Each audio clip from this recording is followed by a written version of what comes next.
Good evening. My name is LYLE P, and I am an alcoholic. Wow, what a conference. It's just a terrific conference. Hospitality's been just beyond gracious, and Barbara and I both appreciate that. And I would like to thank Harlan for asking us to come and be a part of this and celebrate the spirit of life and sobriety with you folks. Had a little problem getting up here. We had a little mix up in the departure and arrival dates, and so I had some amends to make when we got here. They thought we were coming up on the 3rd, and we thought we were coming up on the 4th. Actually, I was having some second thoughts about coming, and because I saw this, it said North Coast Roundup. I thought, damn, that sounds like a cowboy event. And I remembered I'd always wanted to be a cowboy till I found out I was Indian. And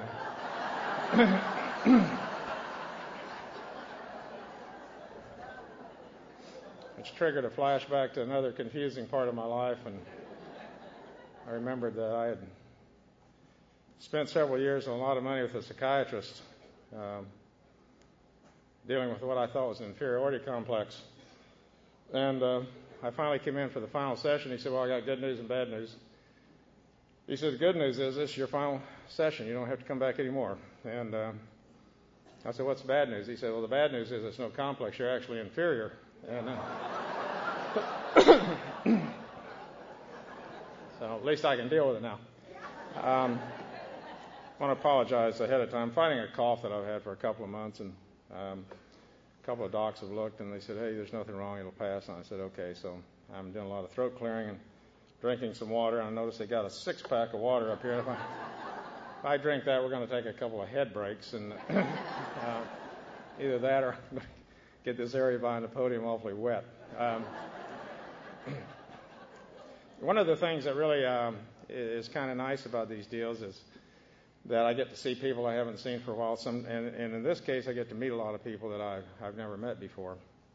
But I've seen Beverly before, and Judy, and usually before we come up here for these things, most of us are pretty nervous and scared, in spite of what you may think, that we just do this routinely. And they come up and they will usually give us a hug and say something encouraging, and that was taking place tonight until Kip came up and gave me a hug and whispered, and he said, just remember, they're all standing in judgment.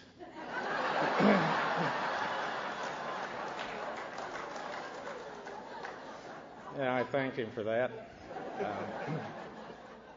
Yeah, I really don't like to single people out, but I'd heard Kip's tape a couple of years ago, and man, I just was blown away. I was listening to it in the car, and I could not believe this story.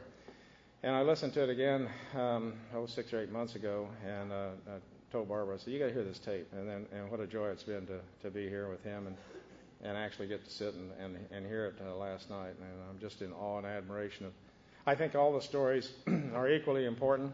I remember going in one time, I was going to speak someplace, and I was walking through this lobby area, and this gal said, you a speaker? And I said, yeah. And she said, I'm glad it's you, because I really got a boring story. And I said, you know what? I've never heard a story of recovery that was boring to me. Never. And so I don't grade stories or any of that. I think that everybody who has a story is a miracle unto themselves. And the things that I relate to, as I hear everybody's story, I don't care who it is, or how deep the bottom was, or how high it was, is I hear about the shame and the loss and the devastation and all of the things that this disease does to us. I hear my story every time anyone comes up here and tells theirs, and I always relate. I'm supposed to talk about what it was like, what happened, and what it's like now. So I'm going to sort of mix the order up a little bit, and I'm going to tell you what happened, and then I'll go back and try to kind of flesh it in a little bit. I'm also going to tell you that I'm watching the time up here, and I'm going to have to race through a lot of this. There's an awful lot of stuff I'm just not going to be able to talk about that's worthy of telling because there are a lot of miracles involved in the story. But I just have to pass on it in the interest of time.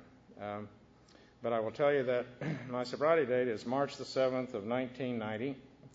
And March 7th, 8th, and 9th are 3 very intense days for me. There was a lot happening on all of those days, kind of like 3 days of the Kennedy assassination, I guess, where I can look at my watch and at any point in time on any of those 3 days, I can tell you precisely where I was at that moment and what was taking place.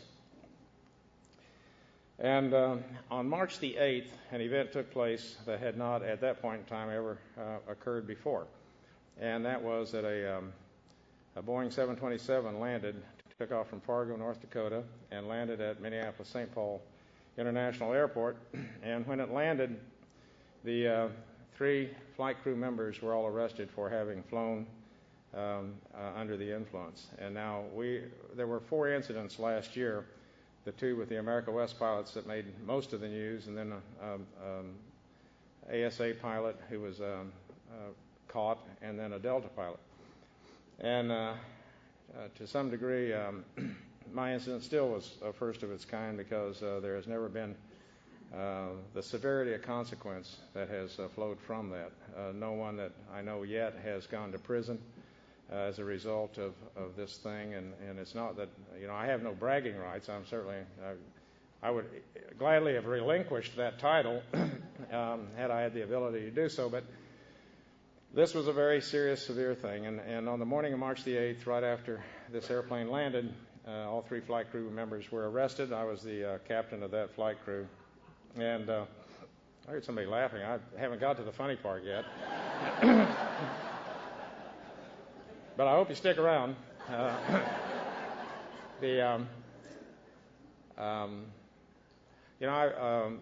When I walked off the airplane, I was an airline captain with 4 stripes on, and I was at the peak of my career. I was at the top of my game. And I immediately saw airport police, I saw FAA officials, I saw Northwest Airlines company officials. And there's a reason I don't leave my airline anonymous. I've heard other people talk, and they say I flew for a major carrier or something like that. And I hope by the time I get to the end of the story, you'll understand why I did not do that. At any rate, no matter how many times I've come to the podium, I've never been able to adequately paint a good word picture of what took place that day. The feelings, the experiences, the shock, the trauma, the shame of everything that was taking place. And going through the big book here a while back with the sponsee, there's that phrase, and I said it's a short phrase in the big book, and it covers it all. And it talks about pitiful and incomprehensible demoralization. Man, I mean, that was it. And we were detained for some 12 hours that day on March the 8th as we were questioned by the police, by FAA people, by Airline Pilot Association attorneys, and then ultimately we were sworn and deposed by Northwest Company attorneys. And there were many parts during that entire 12 hours that I really felt like I was flashing in and out of out-of-body experiences. The trauma was so great, so severe, so deep, that I couldn't believe this was happening to me. I had not lived my life to watch it come to this, I didn't think. And there were times when I swore to God, I was watching this happen to these 3 people. And then in the blink of an eye, I would be sitting there looking around this room, and I'd think, God, this is happening. It's happening to me. It's happening right now. This is real. It's happening. And I'll never be able to describe the feeling of that, the events of that day. Twice we were escorted by police officers and taken to medical facilities and given blood, and it was at one of those facilities where some reporter saw 3 airline pilots in uniform being escorted by uniformed police, and that's how the story broke to the press. I was not aware of that for a few days yet. At any rate, when the day was over, and I knew that life as I knew it was over. At that point in time, Northwest Airlines was the only major carrier that did not have a program for alcoholic pilots. They had been approached many years before, and the then president, who was no longer there, had kicked the committee out, and they said, we don't have any alcoholic pilots, and if we did, we'd fire them. And so that was the state of the art at Northwest at the time of my incident. I can assure you they have a great program today. And they actually skyrocketed and went from worst to first. But they took a heck of a beating as a result of the media coverage and all of these things that came down as a result of this incident, both on the airline pilot profession and on the airlines themselves. At the end of the day, it was 7 o'clock again, and it was dark, and we were done. Excuse me. We were done, and an assistant chief pilot put us in a car and drove us from the company headquarters back across the river over to the airport. And I always remember, it was very quiet. Nobody was talking. Well, I think we were all of us in a state of shock. And I do remember looking outside the window at the blackness of the night, and I thought, that's so representative of my life right now, because all of the light is gone. My life, as I know it, is gone forever, and it will never be back again. I'll never recapture this. And I got to the airport and made my way to a commuter apartment that I had, and had forgotten, in fact, that I was supposed to be home that night. That Barbara had sat out of the airport for some 4 hours and waited for me, and I never showed up. And I called my house and I got the answering machine, and when it picked up, I didn't know what to say. I just couldn't find the words. I didn't know what to say to her. And all I could do was just get out some kind of a muted message, and I said, there's been a real disaster, and I think I've lost my job. Pardon me, and I'll be home first thing in the morning, first flight in the morning. I had a hard time sleeping that night. I couldn't stay still, and I was to experience this a number of times later. I'd never experienced that up to that point, but it's like every nerve in my body was on full alert, and everything was shorting out, and I couldn't stay still. I couldn't sit. I couldn't lay down. Nothing was working. Strangely enough, I didn't drink, and I had booze there. I didn't even think about drinking. But the next morning, I got up and I suited up in my uniform, and I made my way through the Minneapolis-St. Paul airport. And, walking through the airport, it's not uncommon to have people turn around and look at the pilots or point us out to their kids. But I'll tell you what, that morning, every time somebody even glanced my way, I just shrunk. I just shrunk and shriveled. The shame was overwhelming, and I just knew they knew. Every time somebody even looked at me, I just knew they knew. And I got on the airplane to come home, and there was space available in first class, and I sat down, and I just really didn't. I didn't know any of the crew members. I hope nobody saw me, nobody spoke to me, nothing. And somebody got on the airplane and said something to the captain and the flight attendant who were at the forward entry door, and I heard one of them say, "Yeah, we just heard about it." I thought, "Oh God, they already know. They already know." I got home and hurriedly made my way through the Atlanta airport, and I knew everybody out there. Didn't want to encounter anybody. And I got to the front of the curb and saw Barbara sitting over there. And I've never told this story, but what I didn't say, I felt like I had to climb over the curb to get in the car, and I was not able to look at her. I couldn't meet her eyes. I couldn't look. And all I could say, again, very softly, was, "Honey, I'm so sorry."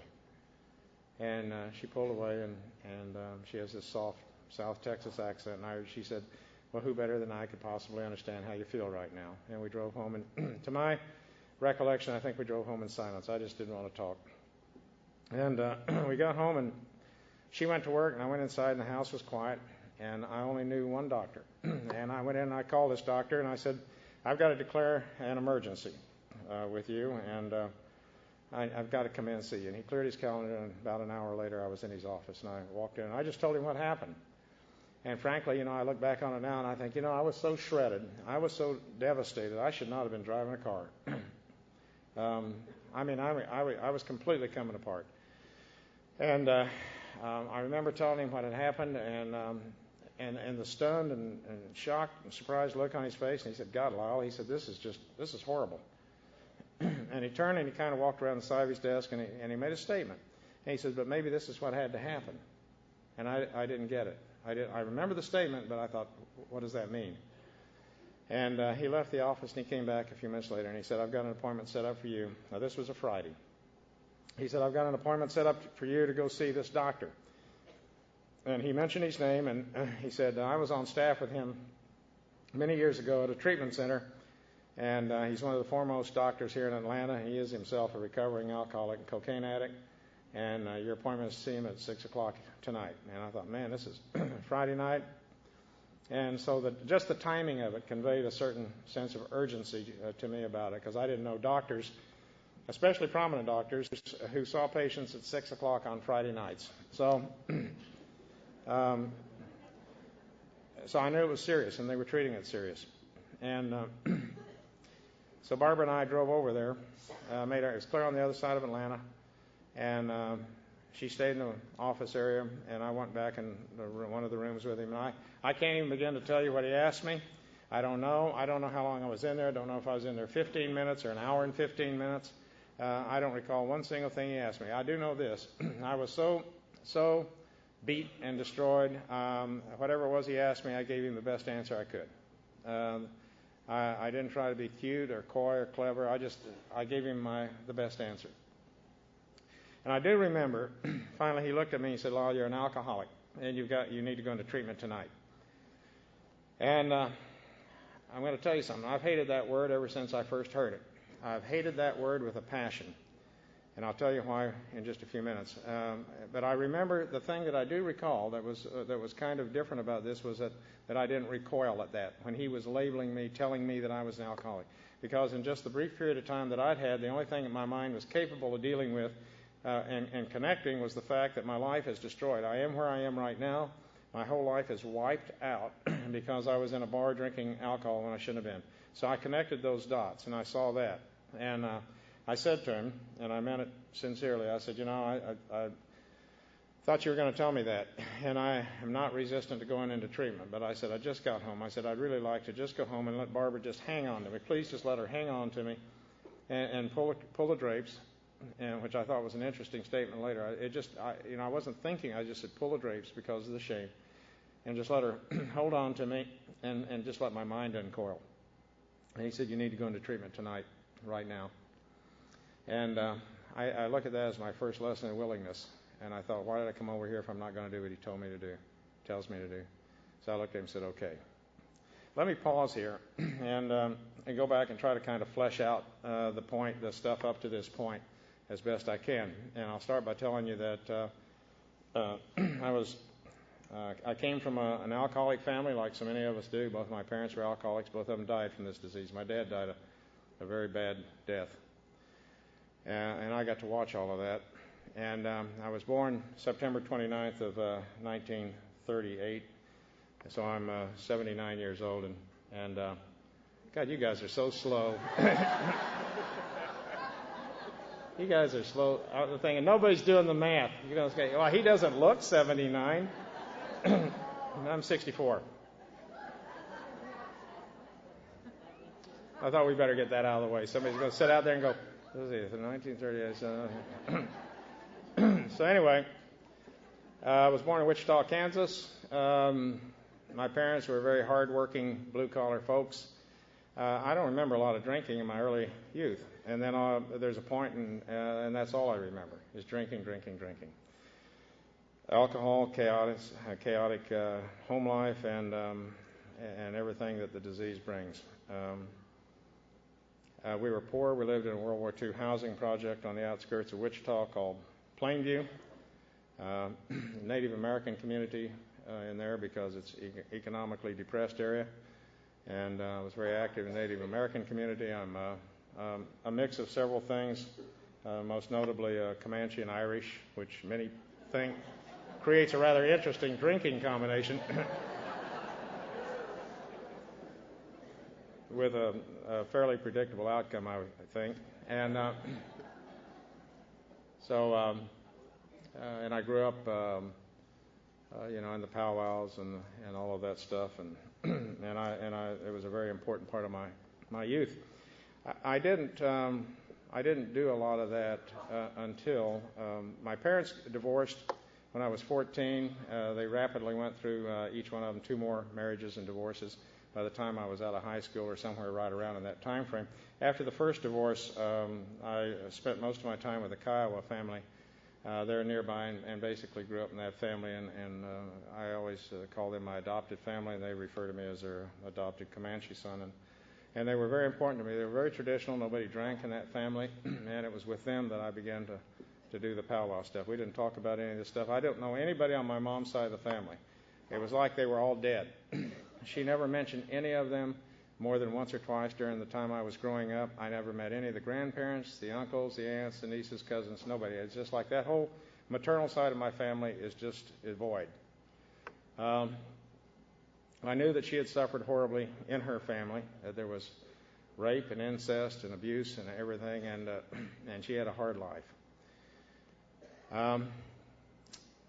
I had two really wonderful parents.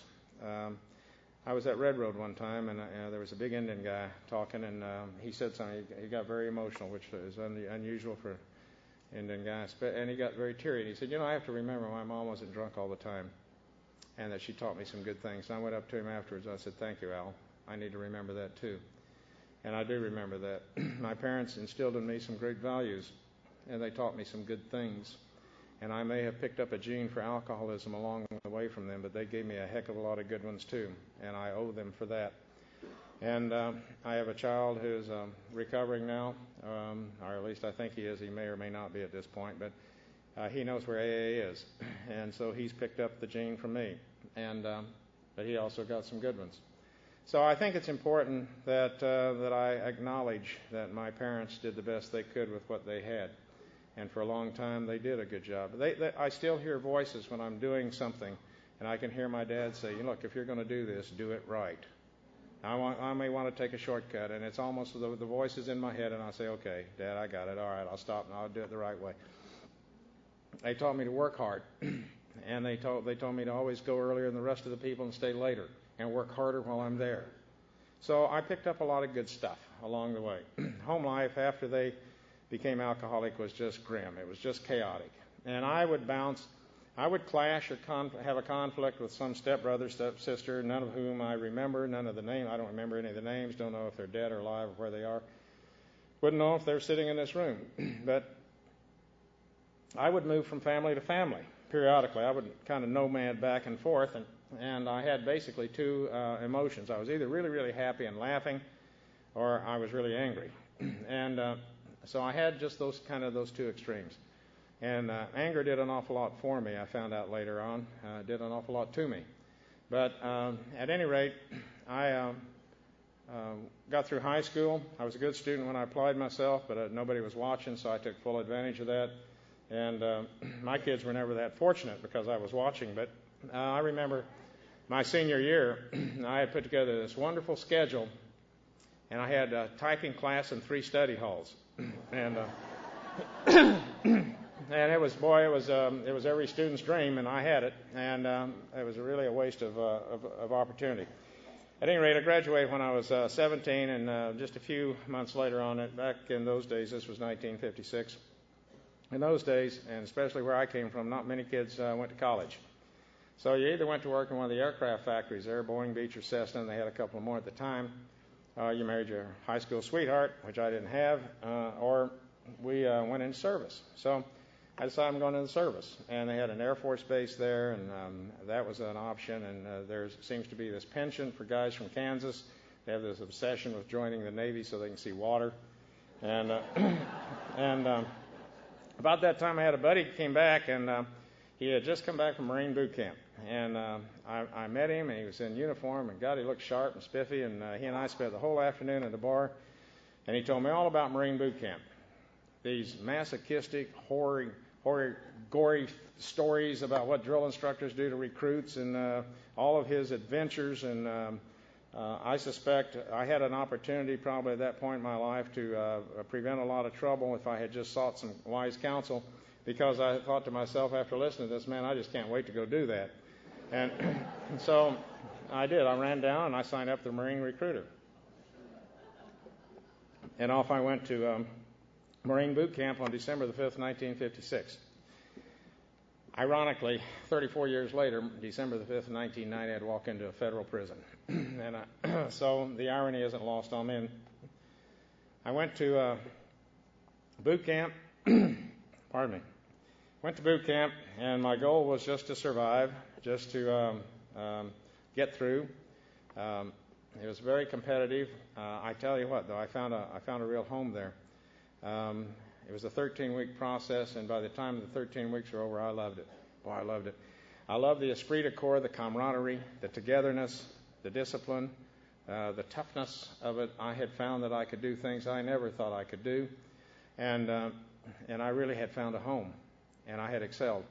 And at the end of the 13 weeks, they awarded 3 sets of PFC stripes. We had about 65 or 70 of us there in the platoon, as I recall, give or take. And I got one of those sets of PFC stripes. And I can't begin to tell you how proud I was. And it was completely unexpected. I didn't expect that. But boy, I was just extraordinarily proud of that. And so I went to Camp Pendleton, do my combat training. And my buddies were walking around with nothing on their sleeves. And boy, I had those stripes on my sleeves, that PFC stripe. And I thought, you know, Prowse, you got a hell of a career ahead of you. You're moving up fast. General's probably not too far away. And I was in love with it. And some 4.5 years later, I would come in, and the commanding officer called me in and said, there's a new program out called Marine Aviation Cadet, and you're eligible. You're the only guy in unit that's eligible to go. I had some very, very high entry scores. I don't know how that happened. I looked at the scores, and I thought, God, on my best day, I couldn't guess that well. But I had them, so I wasn't going to contest it, and so the problem I'd always wanted to fly. I'd always wanted to fly, but I knew flying was for the college guys, and that was way beyond my reach. It wasn't going to happen for me. And so I thought about that, and I thought, man, I'm going to be dealing with college people. I was coming in as an ex-enlisted Marine, kind of through the back door. Everybody coming in was going to have college educations. And I thought, this is a fast group to run with. And I knew the washout rate was extraordinarily high. And I do not like to fail. I don't like to fail. And so I was wrestling with this a little bit. I made the decision to go ahead and go. And about that time, I came home to Wichita, and there was a powwow going on, and they had a special for me because I was going away. And after the powwow was over, I got in the car and I headed for Pensacola. And all the way down to Pensacola, all I could think about is, you know, I have a rare opportunity that none of my Indian people are going to have. That if I'm successful at this, I'm going to get a set of gold wings.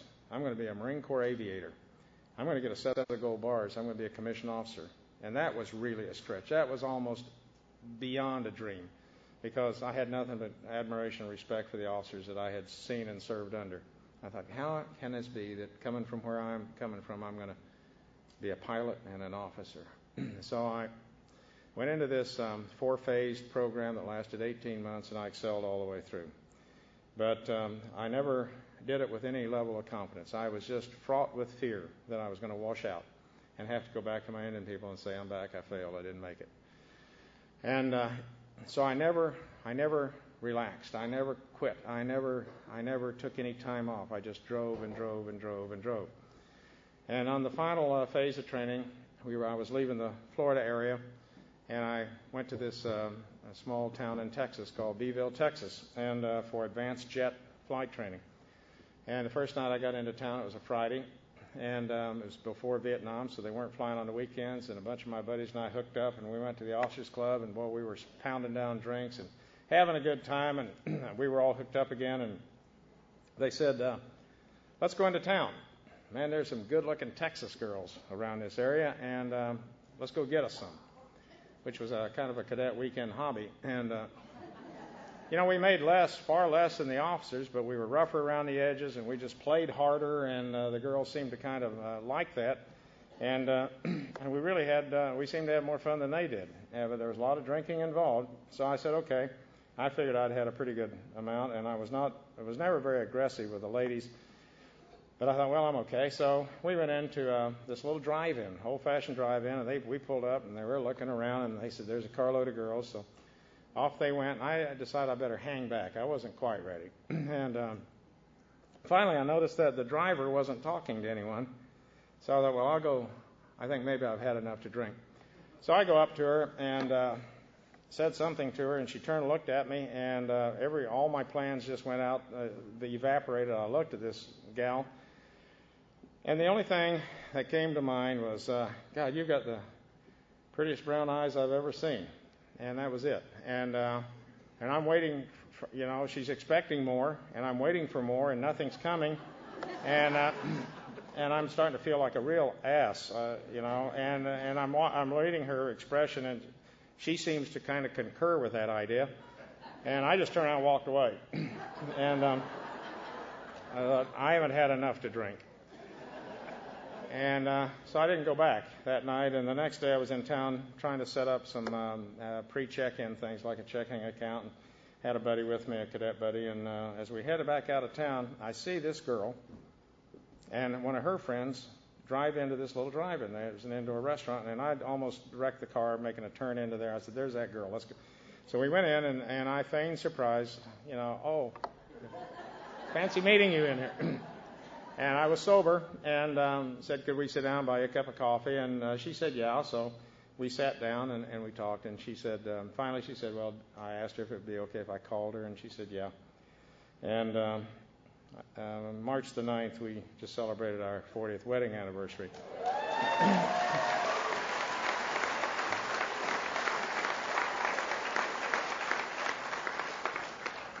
I would like to acknowledge my wife, the girl with the brown eyes. Would you stand up, honey, please?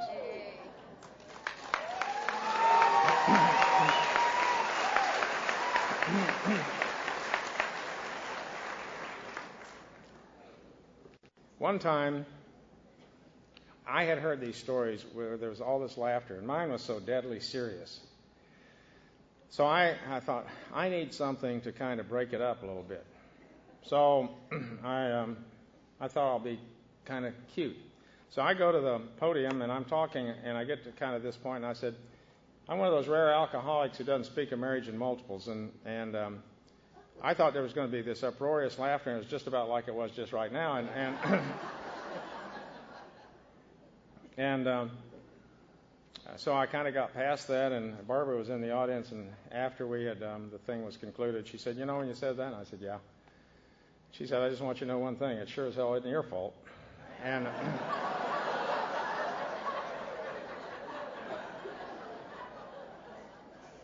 I never considered her a master of the one-liner, but I didn't respond. And she said, as a matter of fact, the only reason I stayed with you is because I couldn't stand to admit I'd made a mistake. And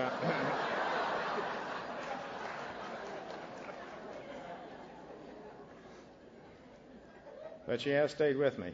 And on February the 25th of 1963, I finished my flight training, and this young girl, age 20, on that birthday, she hates it when I do that, pinned my gold wings and my gold bars on me.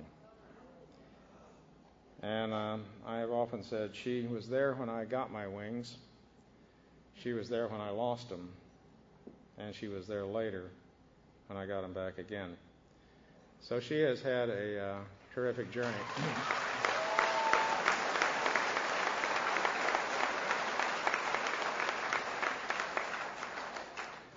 2 weeks later, I said, let's go home to Kansas. I want you to meet my parents, which was risky. But before the 2 weeks was over, I said, let's go down, let's get married. So we ran down to Newkirk, Oklahoma, and got married. And off she went to Texas, and I went to California, my Marine Squadron. I can't begin to tell you what a career I had in the Marine Corps. It was wonderful. It was great. I loved it. I think I was pretty good at what I did. I had a great reputation. She came and joined me in California. She instantly got pregnant. And 8 days, less than a year from the birth of our first son, we had a second one. And I can't tell you how tired I got of people coming up saying, are you guys Catholic? I said, no. There's Protestants out there that don't know what the hell they're doing.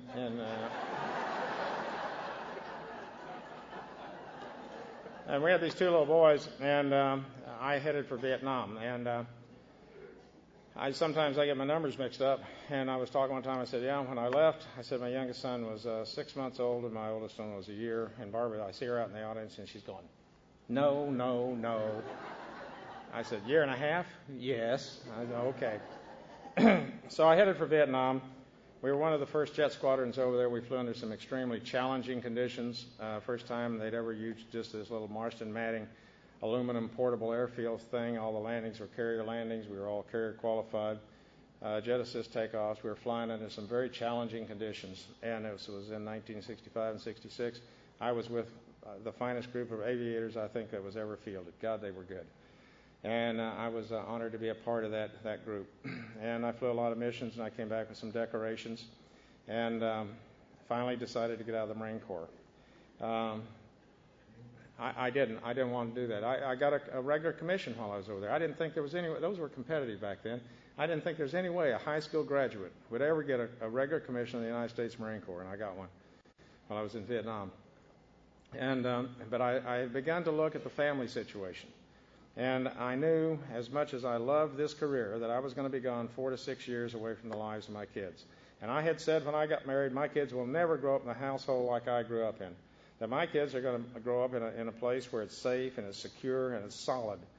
And they're going to know love. And we're going to be a family. And I had told Barbara early on, you'll be a stay-at-home mom. I don't care what our finances are. We'll make a way. But I want you to be at home with the kids. And she was. And I got to tell you that when I came home and I put it off to the 11th hour, and I finally sat down and I wrote my letter of resignation. And it hurt. It hurt. God, I hated to give that up. But I did. And on July 15th, 1968, I got out. And 2 weeks later, I was in class at Northwest Airlines. And for nearly 22 years, I had a great career there. I was not known as that drunk pilot. Now, part of the drinking, I had grown up in the environment and the whole thing where pilots were supposed to fly hard and play hard. We were supposed to be able to drink hard. This was part of the persona. And I got to tell you that I didn't need any encouragement, and I did it really well. And I think on both ends. But, I didn't know that I was alcoholic or becoming alcoholic. And I will tell you that no one would ever have convinced me that I was an alcoholic or going to be one. Because throughout all my drinking, I looked at my parents, and I remember the small towns in Oklahoma where I would see some of my Indian people staggering up and down the streets drunk, and I would be embarrassed and ashamed. And I'd say, I'll never be like that, and I'll never be like them. And so my thinking and my drinking patterns always were orchestrated against to the point where I wanted to be different from them. I would not drink like them. I wouldn't behave like them. And that meant, in my mind, that on the other side of the equal sign, if I was different from, I was not one of. Now, the problem with that was I didn't know a thing about the disease of alcoholism, if in fact I even believed it was a disease. I knew about alcoholic behavior, and the thing that as I look back on that I worked so hard at was I would vary my drinking patterns. I wouldn't drink every night. I rarely ever drank in the mornings. I would hear stories that alcoholics would stay drunk for 3 days to 3 weeks, and I couldn't do that. Didn't do that. I didn't beat or abuse my kids or my wife. Not physically. I did a lot of it verbally, and I sometimes think that's even worse. But I was at the top of my game. I couldn't be an alcoholic. There was no way I could be an alcoholic. And I would get a physical every 6 months, and usually I'd quit drinking for a month before the physical. And I said, no, alcoholics can't do that. I had a lot of tests that I had devised, and because I devised them, I passed them. A couple of times I did it for 2 months, and I said, no alcoholic can do that, I know for sure. So I was absolutely convinced I was not an alcoholic, never going to be one. Never going to be one until this happened. But I'd had a good career up to this point. Barbara and I talked about adopting a child even before we got married. And after we got to the airlines, I said, let's either do it or quit talking about it. So we went out, and we fought real hard for 14 months, and we adopted a little Chippewa girl up there in Minnesota. And at the time I joined Northwest, we were constantly out of work on labor disputes and strikes, and I was out of work 6 times in the first 10 years. And I was out of work at this point in time when this little girl became available. And we had really fought hard to get her. And I said, I'm working 2 and 3 jobs a day to keep food on the table.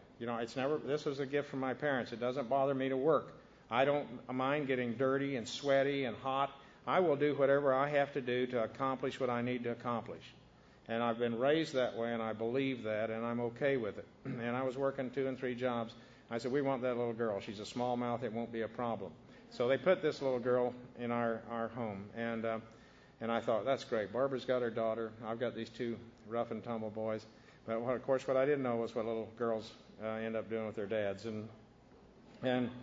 And she just became the center of my universe. She was just this, oh, God, she was such a pretty little girl. And she couldn't walk past me without me saying, Dawn, come over here and give me a hug. And she'd come over, and I would, God, sometimes this gets me and sometimes it doesn't. And I'd say, thank you for being my girl. And she'd say, thanks for being my dad. And I loved her so much. And I had put off becoming a captain.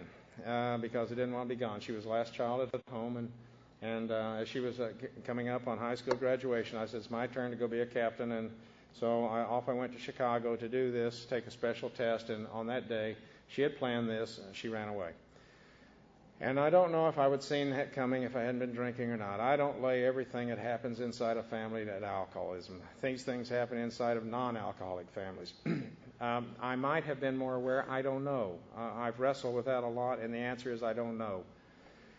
But nonetheless, she did this, and I called home the next day to find out about what was going on. And the minute Barbara answered the phone, I told her I was going to tell her what flight I was coming in on. I knew something was wrong. And I forced her to tell me, and she said, Dawn ran away. And I blurted out all of these panicked instructions about where to go, who to call, where to look. And I got on the airplane. Excuse me, and an amazing transformation took place in the next 2.5 hours. By the time I got home from Chicago, I didn't care about finding her again. I hated her. I hated her worse than I hated any person in my entire life. And I told Barbara, I said, never, from this moment on, do I want to hear her name. Never mentioned in this family again. Under no circumstances will she be allowed to come home, period. I don't care if she climbs up on the porch and she's dying. She does not come in this door. And I was just full of this venomous rage. And within 2 days, all of her furniture was gone. I'd given everything that she'd ever owned away. The finest detective could not have found any trace of her ever having lived in my home. In the course of doing this, I found things that she had made for me over the course of her growing up days, little girl things in school that I deeply treasured and cherished. And I smashed them, and I broke them, and I threw them away and destroyed them. I went to the bank where the safety deposit box was, and I ripped up her adoption papers. And then I went to an attorney, and I gave him $500 and disowned her. And then I tried to annul the adoption. I couldn't do that. And, I was out of control with his anger and his hatred. And so for 2 years, boy, I fueled it with alcohol. I just fueled it.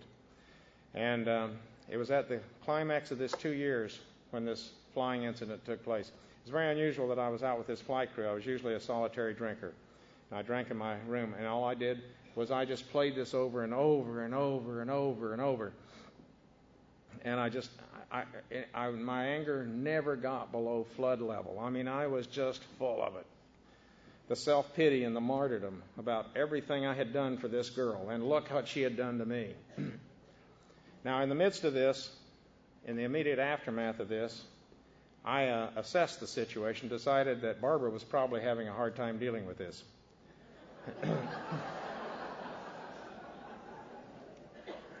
Probably need a little therapy. I was okay. So I got in the phone book, and we called this doctor. And just pulled his name out of the hat and called him. And fortunately, we got a good one. I don't think they're all created equal. And we got a great therapist. And for 2 years, we went to see him almost weekly. And the first time we went in, though, he said something really strange to me. He said, as long as you're coming, I don't want either one of you drinking. You ever heard anything like that? And so we walked. I said, okay. So we walked outside and getting in the car. I said, what the hell do you think he meant by that? And Barbara says, I don't know. And, because I was an airline captain, and we have to be very quick and decisive, and we have to make these analytical decisions. I applied all of those skills, and I said, well, he obviously must mean on the day we're coming. We can do that. So on the day I was coming, I never drank. Usually saw him in the morning anyway.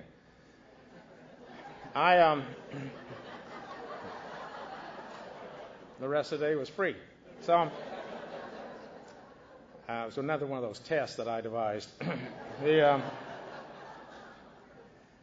remember him talking to me one time. And the other thing was we never talked about alcohol, never talked about drinking. And I would, as honest as I can be, I wasn't trying to hide it. I had no reason to hide it. I didn't have a problem. There was no reason for me to disguise, camouflage, or try to shy away from that. I just didn't have a problem. It never came up.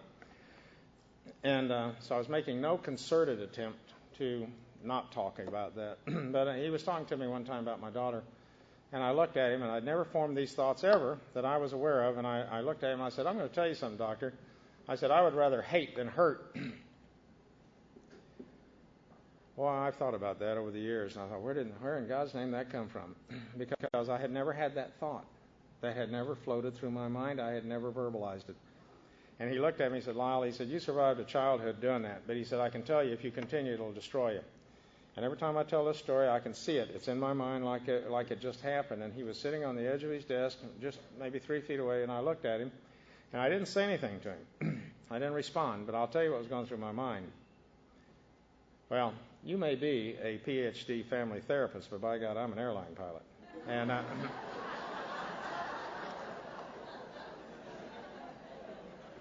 and I was very overqualified in his field. And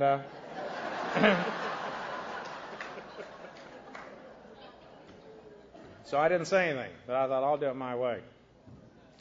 Never, throughout the 2 years that we were there, as I play back the things that he said and did with us, never once was he wrong. And he was the doctor that I called this morning when I got back from this deal. And so I left the second doctor's office, and I drove into the treatment center that night. That was March the 9th, my 27th wedding anniversary. And as we followed the instructions, it was dark again, and back to the treatment center. We made the final turn, and the headlights hit the sign. And it said, it's a different sign now, but at that time it said Anchor Hospital, a hospital for alcoholism and other chemical dependency. And I saw it, and it stopped me in my tracks. And I thought, my God, 51 years old, and this is the way my life ends, in a treatment center for alcoholics. And I had a flashback. I had a lot of accomplishments in my past, in my history, that I was very proud of, very proud of. And they flashed through, and it was like somebody took this big eraser and they wiped them all out, and they were all gone. And my self-worth was zero. It was like I had lived for no reason and no purpose. And I started on down the hill, and I said to Barbara, hell of a way to spend an anniversary, huh? And she very softly said, might be the best one we ever had. And I did not understand that statement. I didn't respond, but I could not understand that statement. I went into treatment. I didn't want anybody to know who I was or what I was. I was so ashamed. I couldn't look up. Nobody knew the color of my eyes. The following morning, I walked outside in the same clothes. I went in with the clothes on my back. I didn't even have a toothbrush. And I walked in with the clothes on my back. The next morning, I got up. It was Saturday morning, and it was a slowed-down routine for the patients. They liked it. I didn't. I'm in this strange place, you know. I mean, I'm driving down the hill thinking, what's this going to be like? And the only thing I could remember was the movie One Flew Over the Cuckoo's Nest. And it was anything but that. Anything but that. So I walk outside the next morning, and I don't know anybody. I don't want to know anybody. I don't want anybody to come up to me or anything. I want to be left alone. And I walk outside the back, and there's a rec area out there. And I didn't know, but this place was only 5 minutes south of the Atlanta airport. I had no idea where I was or where it was. And about that time, a U.S. Air 727 took off. And I've done it 8 million times, and I will do it until the day I die. I turned to look. I turned and I looked. And the airplane was very close, and it was in a climb profile. Gear was just coming up, and I'm looking at this, the same airplane I had flown, 727. And all of a sudden, the thought hit me and penetrated, you will never fly again. You will never see the inside of the cockpit again. And I began to get sick. And I was choking it down, and I turned and I walked away.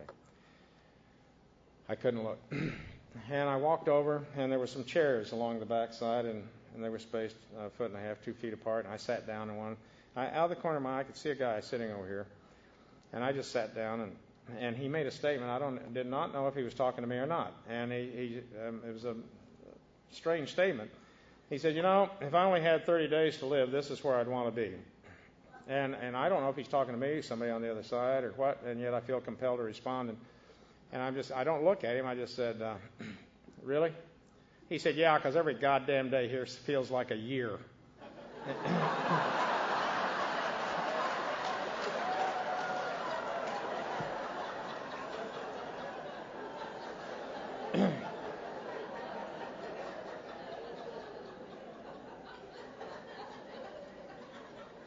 It was a little later that I was to learn that one day at a time what didn't quite mean that. I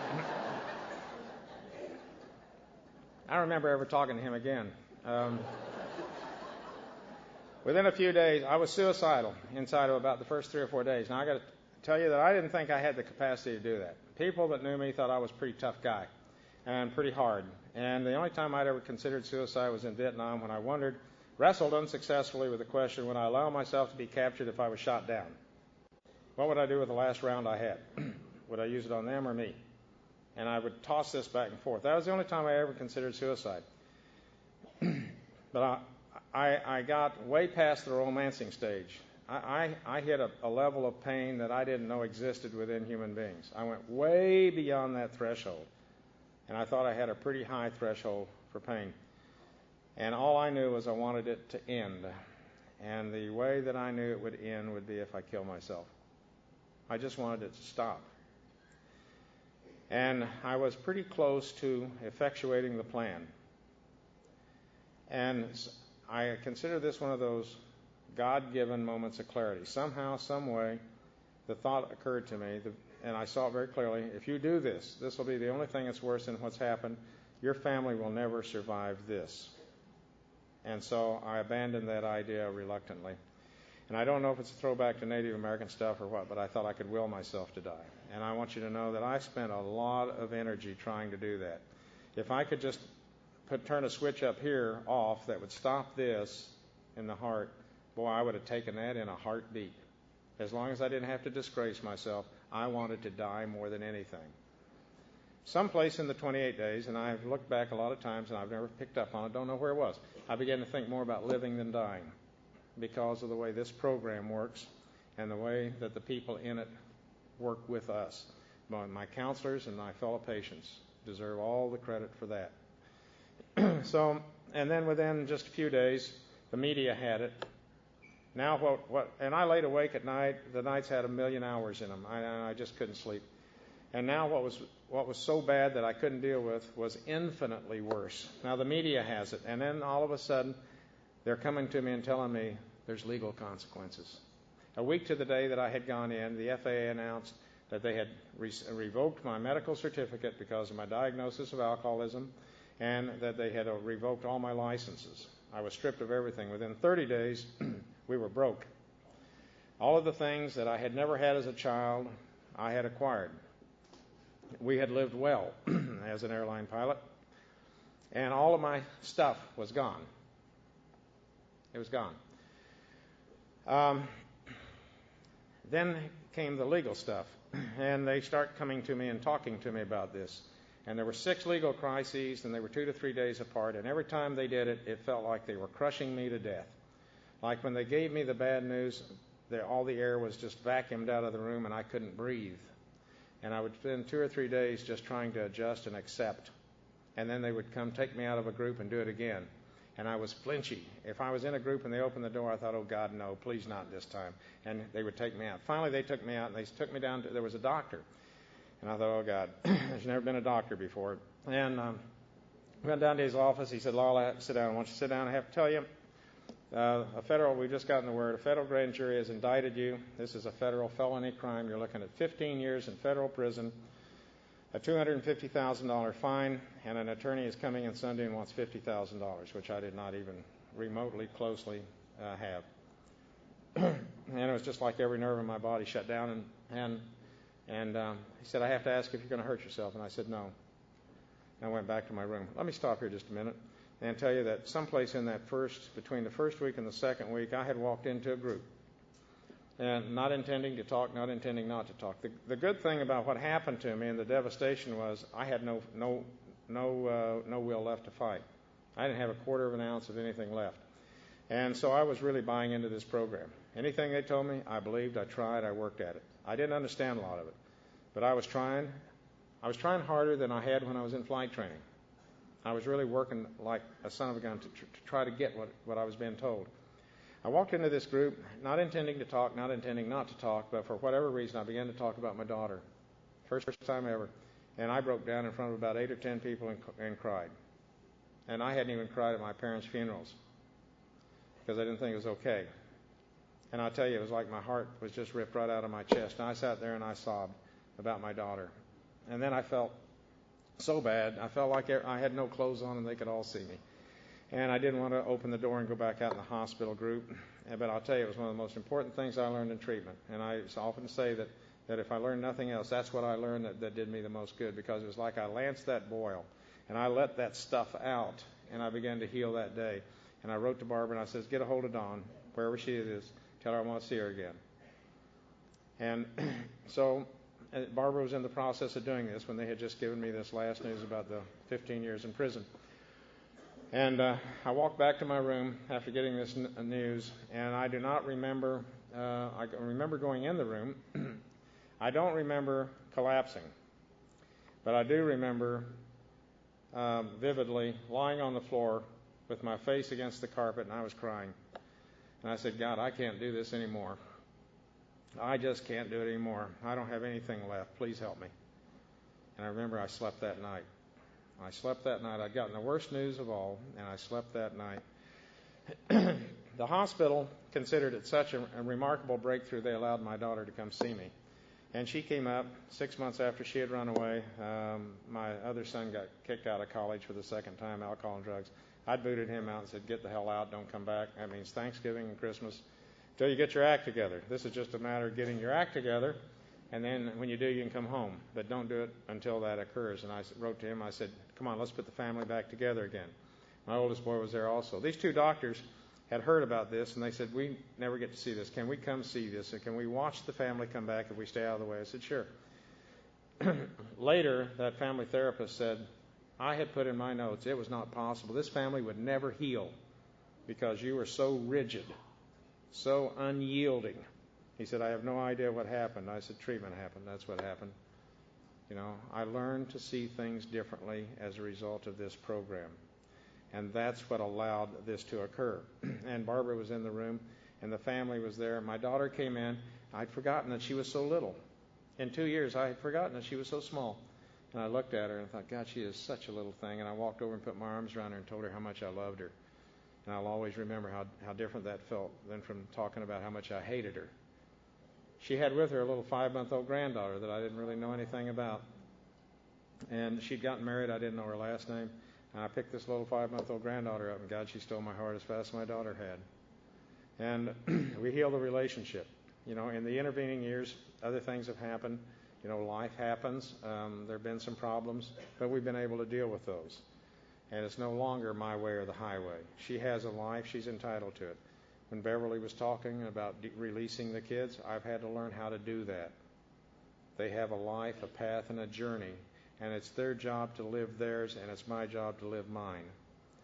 So we were able to heal the relationship. I got out of treatment, and I went up to Minnesota for the indictment, and I went through a 3-week public trial up there everywhere I went. There was reporters sticking things in my face, and you know, if you haven't been through an experience like that, it's really hard to relate to it. But I knew I was going to be found guilty. 3 weeks later, I was, very quickly. I had the greatest attorney a man's ever had, and I would love to spend some time to tell you about this man and the relationship that he and I had. And I can't do that because of the time. But what a wonderful, wonderful man that guy was. Worked for me for almost 3 years after the conviction and would refuse to take a penny from me. I was pretty broke. I didn't have much to give him, but he just said simply to me, I believe in you, and I'm staying to the end, wherever that is. And we have had so many...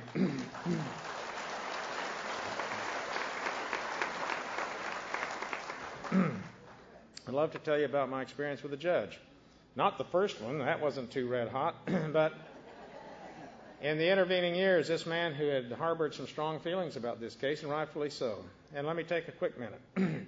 This is not AA approved. Excuse me, this is my feeling. Everything that happened to me was fair. It was appropriate, and it was fair. I'm not a victim of anything. I believe when you do what you did, you get what you got. I believe... Thank you. I accept full responsibility, and I'm fully accountable for everything that happened, for what I did and for the consequences that came from it. I know of nobody in this program who has a level or a quality of sobriety that I admire and desire and respect who considers themselves a victim. I've never met them. And I think being a victim is a matter of choice. And I liked what Judy said. I'd heard her talk before, and I said, right on, Judy. And if you're a victim, then I feel very sorry for you, because you really don't have to be. Because, you see, if I'm going to be a victim, I'll never be a victor. I can't wear both those hats. So, where was I? Anyway, we were found guilty. Well, I was going to talk to you about the judge, but I don't have time for that. But some things came up a little bit later on. I got to move along through here. We went back a few months later for the sentencing. The sentencing guidelines said 12 months to 18 months. I knew I was a captain. I was going to get 18 months. A day and a half before the sentencing, the judge notified everybody, including the press, that he was going to up the ante. And I'd had two dreams that I was going to prison for 5 years. I'd not shared those with Barbara. I woke up stiff and paralyzed and terrified both times. And I said, those are visions. That's actually going to occur. And so we walked out of the lawyer's office. I said, I'm powerless over this. This is a let go and let God thing, the serenity prayer 1,000 times. Like I used to say when I would see the press walking there, I had to walk through them. The serenity prayer over and over and over and over and over. I got to go to AA up there in Minneapolis. That was my refuge up there. The other two guys didn't have that.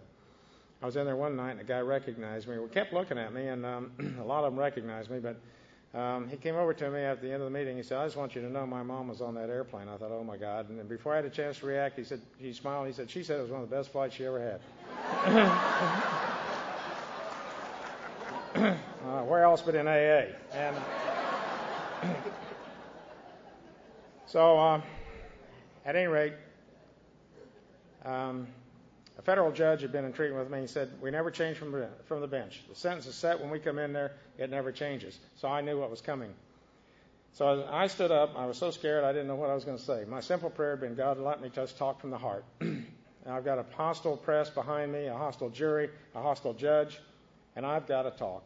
And so I stood up, and as best I could, I talked about being grateful to be sober. I talked about being grateful for my family, being back together again. I accepted responsibility. I couldn't change what happened yesterday, much less what had happened, 5 months before. And to everyone's shock, surprise, and astonishment, the judge announced a sentence of 16 months. I sat down, my lawyer leaned over, he said, did he say 16 or 60? And I thought, God. Now, I wasn't real anxious to go dancing off into prison, but it was a lot better than what I was expecting. The judge also did something that was very surprising to me. I figured we'd be led right away into custody, but he said there's a very complex case, one of its kind, first ever. And he said, I know there are going to be appeals. I'm going to let you gentlemen stay free until all your appeals are exhausted. The other two went for it. I said, not me. I said, because I had learned to live life on life's terms. Things weren't going to get better. I had to go do what I had to go do. And I told my kids, I said, the only way I'll ever walk out the back of that prison is to go in the front. And so I said to the judge, it's my time to go to prison. I've been convicted and I'm going. He says to this day, no defendant, thank you, he said, no defendant has ever done that before or since, not in his courtroom.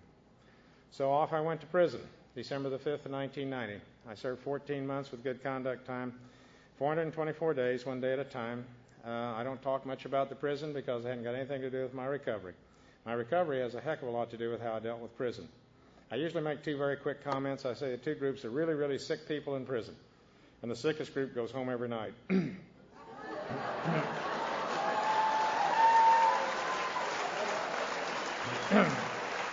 Now then, always somebody comes up to me and says, well, I'm a correctional officer, and I issue the caveat. If you're an active practicing member of Alcoholics Anonymous, you do not fit that profile. So I give you exclusion and exemption. And if that's not good enough for you, don't tell me, call your sponsor. So the other thing I say is that kind of got to me a little bit is I made 12 cents an hour, 96 cents a day, and they had no 401k plan.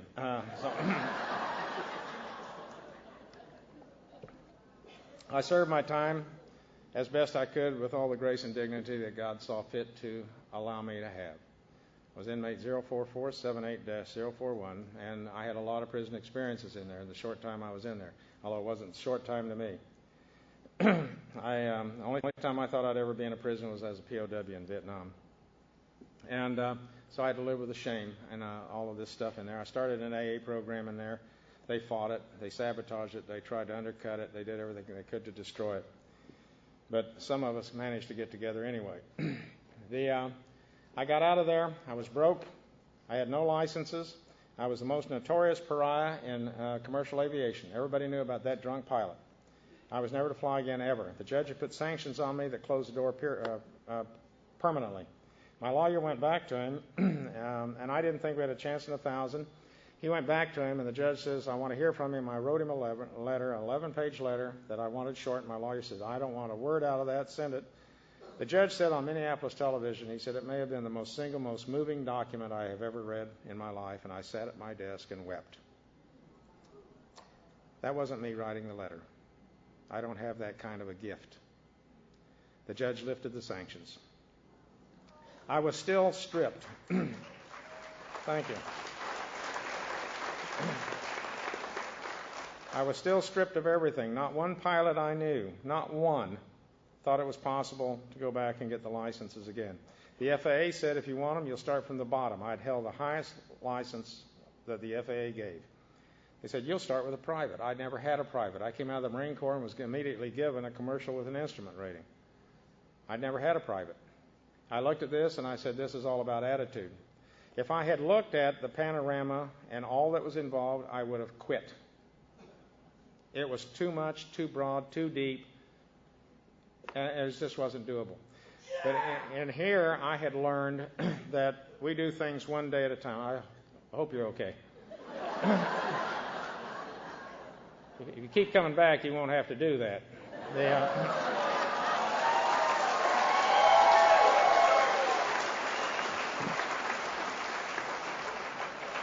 The only thing that was missing was the echo from the toilet bowl.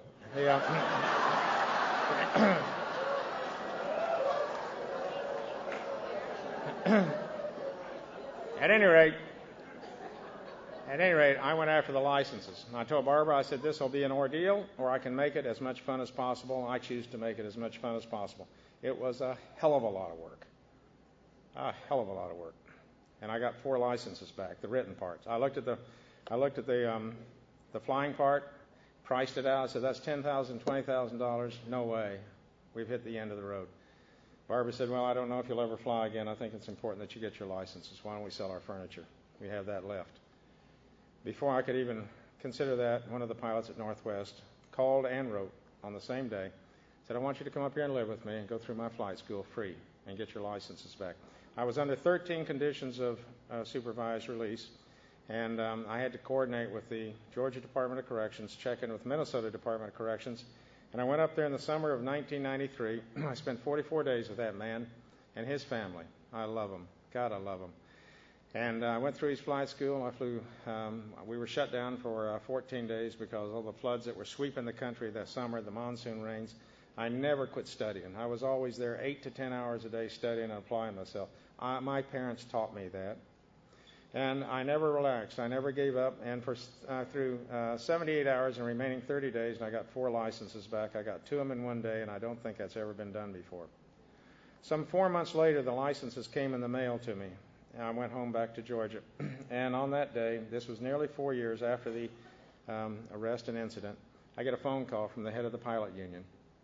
I had never challenged my firing because, as I told you, I believe in acceptance of responsibility. They were right to fire me. I didn't get fired for being an alcoholic. I got fired for my behavior, for what I chose to do. And it was fair and just, and I never challenged it. And on this particular night, I just opened up the envelope, and there are my licenses. This pilot says to me, this is the greatest phone call I have ever made, because he said 3 hours ago, John Dasberg, the president and CEO of Northwest Airlines, personally reinstated you to full flight status.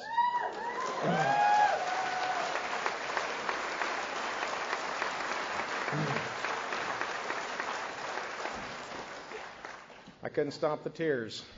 Couldn't stop the tears. It was the exact emotional opposite of the day of the arrest. The miracle of miracles. I thought at the time that this man would put me back to work after I had so horribly shamed and disgraced my airline and my profession.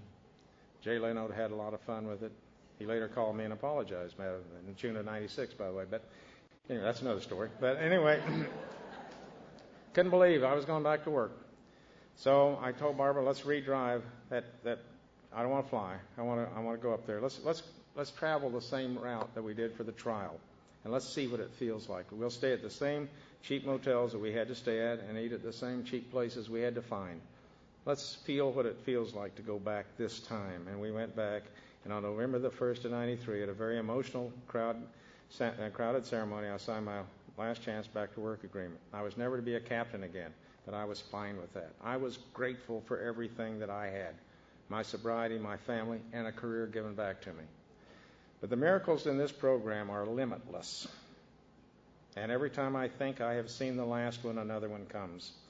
And I was approaching my final year at Northwest Airlines. And I had just spoken at at Northwest Airlines. I had just spoken at United, and I get a phone call that wakes Barbara and me up late at night, and it was the same pilot, no longer head of the pilot union. He said, I can't believe this, but he said, I want you to be the first to know John Dasberg's just changed his mind. He wants you to finish your final year as a Boeing 747 captain.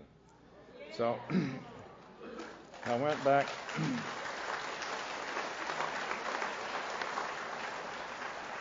I went through the checkout, and I flew my final year as a 747 captain.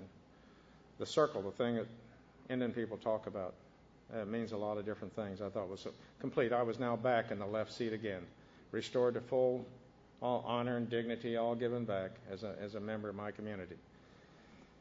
The judge, the man who had harbored such feelings about this, had heard that I was an ardent hunter.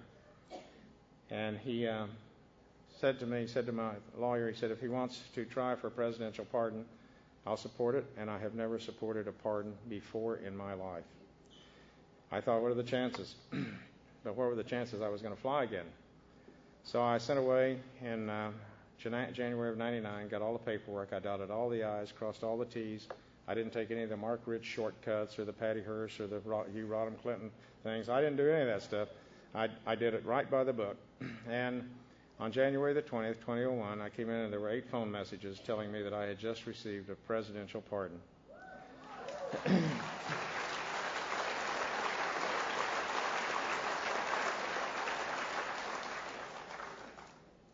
If you're a felon in this audience, you know exactly what that means. Others go, what's the big deal? You already served your time. It's a life-changing event. It is a life-altering event. But every time I've thought the miracles have been done, God is kind of like God just laughs and says, oh, yeah, well, watch this. And in the summer of 98, a number of people had been pushing me to write my story for the big book, and I did not want to do it. I frankly did not want to do it. I was very resistant. And they kept pushing, and it was getting real awkward. I kept running into them, and it was getting real embarrassing. I can't lie anymore because I'm in this program. I can't say, yeah, I did it, and say, I've got to live the program. And I got tired of ducking them or dealing with the awkwardness, so I just told Barbara, I said, hell, the easier, softer way is sit down and write it. I wrote it and sent it away. I get a deal back, I think, from, I don't remember if it's a phone call now or a letter, that said it's going to take about 3 years. I thought, I don't even care. I've done my thing.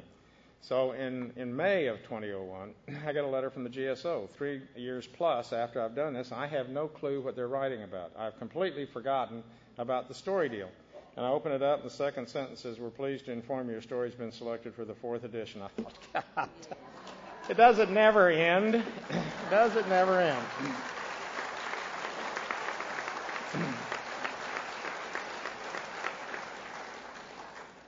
It just blows me away. I can't wait for the next one. I don't know what it's going to be, but I can't wait. I didn't say anything really about the big book deal. I kept it kind of quiet, but I thought I need to share this with my counselor who was with me when all this firestorm was happening to me. And he's the only guy I know in the South who has a name that has 2 letters in it, but they comprise 2 syllables. And his name is spelled E-D. And I called Ed down at the treatment center that he runs, and I said, I want to share this with you and read it. When he picks the phone up, he says, hello, this is Ed. And so it's not Ed, it's Ed. So, and I love him to death. Gotta love the man. So I read him the sentence, and he says, God Almighty. He said, remember when you and I was there and all that stuff's coming down? And he says, yeah. I said, oh, yeah, I remember. And he said, remember, I kept telling you, man, if you can just stay sober through this, it's going to make a hell of a book.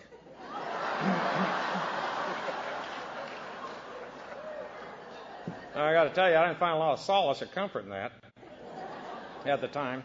I said, yeah, I remember that too, Ed. And he said, well, God dang. He said, I didn't mean the book.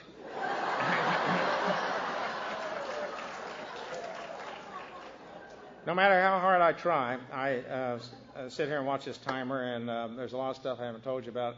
And I told Kip, I said, I could have listened to you for 2 more hours last night. And he said, I got 2 more hours. And I thought, yeah, I understand that. And I need to close for now. And I want to thank all of you for what you've done for my sobriety, for your graciousness and your hospitality in having my wife Barbara and I here, for allowing us to participate. And I got to tell you that I am truly humbled to be in the company of people like the speakers you've had here this weekend. They are my heroes, and you are too. And God bless you, and thank you for having me.